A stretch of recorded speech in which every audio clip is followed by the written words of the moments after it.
వృశ్చిక రాశి వారికి 2 గ్రహాలు యోగిస్తున్నాయమ్మా. దశమంలో కేతువు, లాభంలో రవి. ఉద్యోగంలో నూతన ప్రయత్నాలు విజయాన్నిస్తాయి. ఏకాదశంలో సూర్యబలం సర్వదా రక్షిస్తుంది. ఏ పని చేస్తున్నా అందులో కీర్తి లభిస్తుంది. మీ శ్రమకు తగిన ప్రతిఫలం ఉంటుంది. పేరు ప్రతిష్టలు సంపాదిస్తారు. వృత్తిలో నైపుణ్యాన్ని పెంచాలి. దేనికి తొందరపడవద్దు. ఒత్తిడికి గురి చేసేవారుంటారు. శాంతంగా వ్యవహరించండి. గందరగోళ స్థితికి దూరంగా ఉండాలి. కొందరు ఈర్ష్యాపరులు మీకు ఇబ్బంది కలిగించాలని అదే పనిగా ప్రయత్నం చేస్తూ ఉంటారు. మనోబలంతో ముందుకు సాగండి. సమస్యలకు పరిష్కారాన్ని వెతకండి. ఇంట్లో వారి సూచనలతో పరిష్కారం దొరుకుతుంది. ఫలితాలు సానుకూలంగా ఉంటాయి.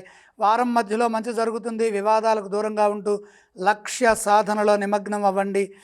నిరంతర సాధన మేలు చేస్తుంది. ఏకాగ్రతతో పనిచేయండి. ఆశించిన ఫలితాలు సిద్ధించే వరకు వ్యాపారంలో సకాలంలో సౌమ్యంగా కర్తవ్య దీక్షతో ముందుకు సాగినట్టయితే మేలు జరుగుతుంది. విఘ్నాలను అధిగమించి లాభాలు గడిస్తారు.